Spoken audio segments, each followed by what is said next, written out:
ठीक, अब बच्चों अपन बात करेंगे साझेदारी की विशेषताएं। अब साझेदारी फर्म की विशेषता क्या होती है? तो जैसा कि आपने जाना सबसे पहला, दो या दो से अधिक व्यक्ति क्या होते हैं इसमें सदस्य होते हैं। जो मालिक होते हैं कितने होंगे? दो होंगे या फिर दो से अधिक। अगर एक हुआ तो फिर साझेदारी कहलाएगी क्या? बिल्कुल नहीं कहलाएगी। अब उसमें देखो न्यूनतम कितने होंगे? 2, लेकिन अधिकतम, तो अधिकतम कितने होंगे? जनरली पता है अधिकतम के बारे में कोई नियम कायदा है ही नहीं, अधिनियम में कोई नियम कायदा नहीं है। जो अधिनियम 1932 में कोई नियम कायदा नहीं है अधिकतम से लेके, लेकिन जनरली 100 या फिर कितना माना जाता है? 50। सर 100 किसके अनुसार माना जाता है? कंपनी अधिनियम जो 2013 है ना, कंपनी अधिनियम 2013 के धारा 464 के अनुसार, 464 के अनुसार जनरली माना गया है कि कितने सदस्य होने चाहिए कोई भी साझेदारी फर्म में? मैक्सिमम कितने सदस्य होंगे? 100 सदस्य होंगे, ये माना गया है जनरली, या फिर 50 होंगे। अब आप बोलोगे सर 50 कौन मानता है? तो 50 बच्चों कंपनी विविध नियम 10 के अंतर्गत कितना माना गया है? 50 माना गया है। आया बात समझ में कि नहीं आया? 50 सदस्य, तो खैर वो काम का नहीं है, एग्जाम में अगर आएगा तो आप 50 ही बोल के आना। कितना बोल के आओगे? 50। लेकिन बैंकिंग व्यवसाय, अगर वो फर्म अगर बैंकिंग वाला व्यवसाय कर रही, बैंक खोली हुई है, मतलब साझेदारी कर रहे, भाई साझेदारी भी तो व्यापार है। तो व्यापार में जैसे, व्यापार का मतलब क्या होता है? कोई चीज़ को खरीदे और बेच दिए, व्यापार है। या कोई चीज़ को बनाए और बेच दिए, क्या है? व्यापार है। बेटा वैसी बैंकिंग भी तो व्यापार होता है, बैंक भी तो व्यापार होता है। बैंक में क्या होता है? किसी से 100 रुपये लिए, उसको वादा किए 10% तेरे को देंगे, और उसी 100 रुपये को किसी और को क्या कर दिए? उधार दे दिए, उससे वादा किए 12, और हम किसी और को दे दिए 12% में। अब 12% मिला, 10% उसको दिए, 2 रुपये अपना रख लिए। क्या है ये भी? बैंक तो ऐसे ही करता है ना, पब्लिक से डिपॉजिट कलेक्ट करता है, किसी और को लोन के रूप में देता है, और आपस में जो इंटरेस्ट का डिफरेंस होता है वही क्या होता है? उसका लाभ। तो अगर बैंकिंग व्यवसाय वाला साझेदारी है, मतलब उनका व्यवसाय जो है बैंक से संबंधित है, बैंक वाला व्यवसाय करते हैं, तो वहां पर मैक्सिमम कितने रहेंगे? 10 सदस्य रहेंगे। कितने रहेंगे? 10 सदस्य रहेंगे। इस बात पे याद रखना, ठीक है? एग्जाम में 1-2 नंबर में आ सकता है। क्लियर है आप सभी को? ठीक, खैर अब बारी आती नंबर 2, अनुबंध या समझौता। साझेदारों के मध्य समझौता होना बहुत जरूरी भैया, नहीं तो लड़ाई झगड़ा चालू हो जाएगा। देखो क्या होना चाहिए यहाँ पे? समझौता होना चाहिए, ठीक है? ABC तीनों साझेदार है ना, समझौता होना चाहिए, नहीं तो भैया कभी बाद में लड़ाई झगड़ा ना हो जाए। कैसे व्यापार करना है, कितना माल बांटना है, कितना पूंजी लगाएंगे, कैसे लाभ बांटेंगे, काम करेंगे तो सैलरी देंगे कि नहीं देंगे, सारे नियम कायदे, अनुबंध या समझौता होगा। अब ये समझौता मौखिक भी हो सकता है या लिखित भी हो सकता है। आपके हिसाब से क्या होना चाहिए? लिखित ज़्यादा बेटर है, याद रहता है भैया मौखिक का क्या, जबान का क्या, हो तो पलट भी सकते हैं, है ना, इस तरह से। अब बारी आती है वैध व्यवसाय की। किसकी बारी आती है? वैध व्यवसाय की बारी आती है। पहली बात तो है कि व्यवसाय का क्या होना चाहिए? वैध होना चाहिए व्यवसाय। अब ऐसा नहीं चलो 10 लोग मिलके चलो चोरी करने जाएंगे, चलो वो डकैती करने जाएंगे, ये साझेदारी है क्या? यहाँ भी तो बांटोगे जितना लूट के आओगे? नहीं, व्यवसाय होना चाहिए। तो व्यवसाय ऐसा व्यवसाय करो भैया जो सरकार के द्वारा वैध घोषित किया गया है, इज्जत से काम करो, गलत काम मत करना, स्मगलिंग का काम मत करना। तो व्यवसाय क्या होना चाहिए? वैध व्यवसाय होगा तो ही साझेदारी कहलाएगा, अधिनियम कहता है। समझ आया? एक एक बात क्लियर करता अधिनियम, क्योंकि लोग बहुत है मैनिपुलेट कर देते हैं, समझ आया चीज़ों को, ठीक है? चीज़ों को घुमा फिरा देते हैं। होता है ना कोर्ट केस में, देखना वकील क्या करता है, कानून को घुमाने का काम करता है ना, वैसे ही घुमा देते हैं भैया। इसलिए वैध व्यवसाय, नियम कायदे को ध्यान रखना है, वैध व्यवसाय होना चाहिए, साफ साफ बोल रहा है, ठीक है? नहीं तो बोले चलो हम लोग फर्म डाले हैं, चोरी करने का फर्म डाले, रात के चोरी करते हैं, है ना, साइकिल वाइकल चुराएंगे, चलो, तो ये गलत बात है ना, ठीक? तो वैध व्यवसाय। लाभ विभाजन, इनके बीच में बकायदा क्या होना चाहिए? लाभ विभाजन होना चाहिए। अगर वो लाभ हुआ है तो ऐसा नहीं कि कोई एक साझेदार लाभ रख लेगा, विभाजित नहीं हो रहा है, बकायदा लाभ को क्या होना चाहिए? विभाजन करना है। अब वो बराबर करना है, कैसे करना है, वो उनके बीच का आपसी समझौते के ऊपर डिपेंड करता है। प्रत्येक साझेदार फर्म का प्रतिनिधि है। हाँ, ये बड़ा इंपॉर्टेंट है। प्रत्येक साझेदार फर्म का क्या है? प्रतिनिधि है। प्रतिनिधि मतलब होता है एजेंट। क्या है? एजेंट। देखो एजेंट, इसका मतलब क्या हुआ? देखो ये अपने आप में व्यापार है कि नहीं है? ये अपने आप में क्या है? व्यापार है। अगर मान लीजिए किसी कस्टमर ने फर्म के ऊपर केस कर दिया कि भैया ये माल मुझे पसंद नहीं आया है, ठीक?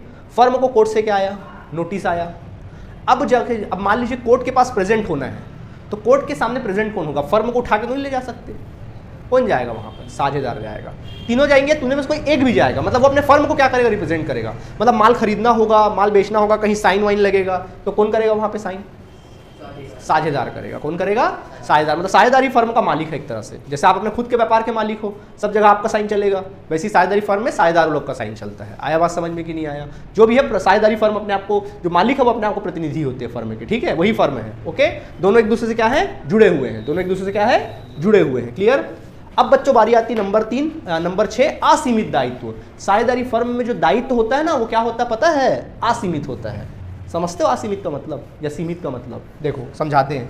आप लोगों ने बहुत बार किसी व्यापार के बोर्ड के लिखा होगा, व्यापार के बोर्ड में आपने लिखा होगा प्राइवेट लिमिटेड कंपनी। देखना, लिमिटेड वर्ड बहुत सुने होंगे, फलाना फलाना प्राइवेट लिमिटेड कंपनी, ऐसा सुने हो नहीं सुने हो? वहां देखना एक वर्ड लिख रहा था लिमिटेड। लिमिटेड का मतलब क्या होता है? सीमित।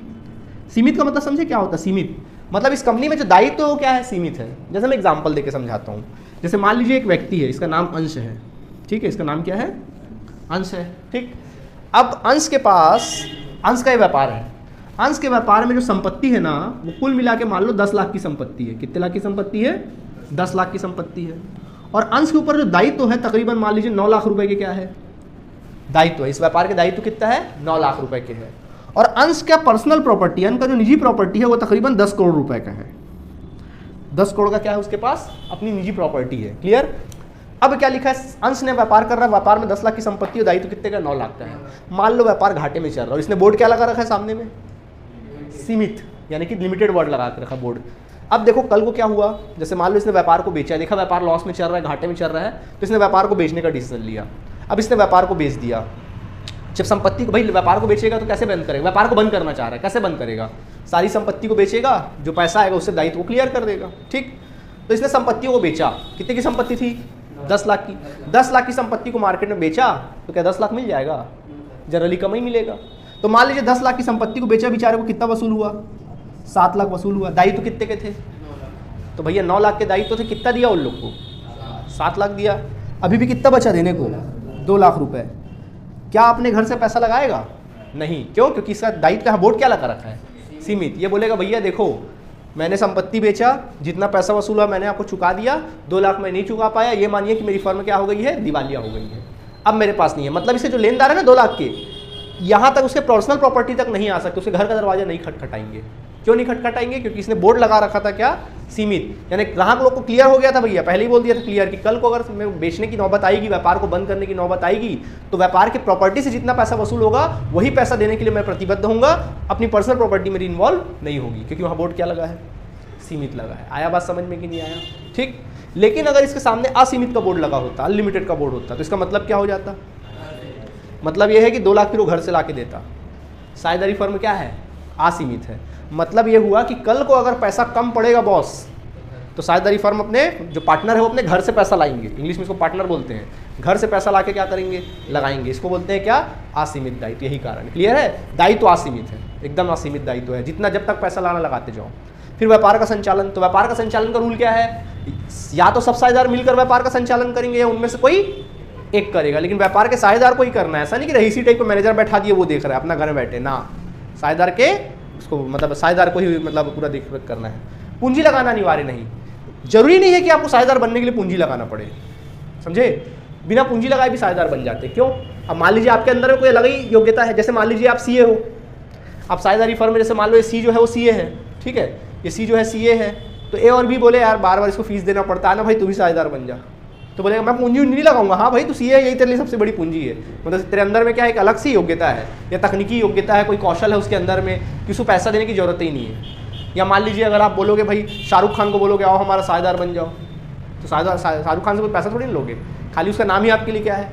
काफ़ी है। ठीक है, तो अगर किसी व्यक्ति में कोई पर्सनल गुण है, कोई योग्यता है, तो ऐसा व्यक्ति भी साझेदार बन सकता है, पूंजी लगाने की जरूरत नहीं है। समझ आया कि नहीं आया? खैर वो अलग मैटर है। क्लियर आप सभी को?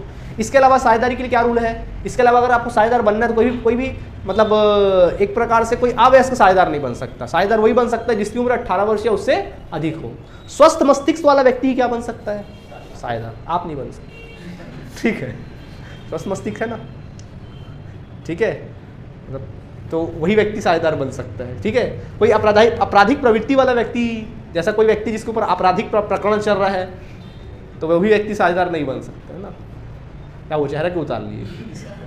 आपराधिक प्रवृत्ति होती तो नहीं चल रहा ना, नहीं ना, तो ऐसा व्यक्ति साझेदार नहीं बन सकता, बाकी साझेदार बन सकते हैं। आया बात समझ में कि नहीं आया? तो ये थ्योरिकल बात है। क्लियर है आप सभी को कि नहीं है? ठीक है, नोट कर लीजिए जल्दी से।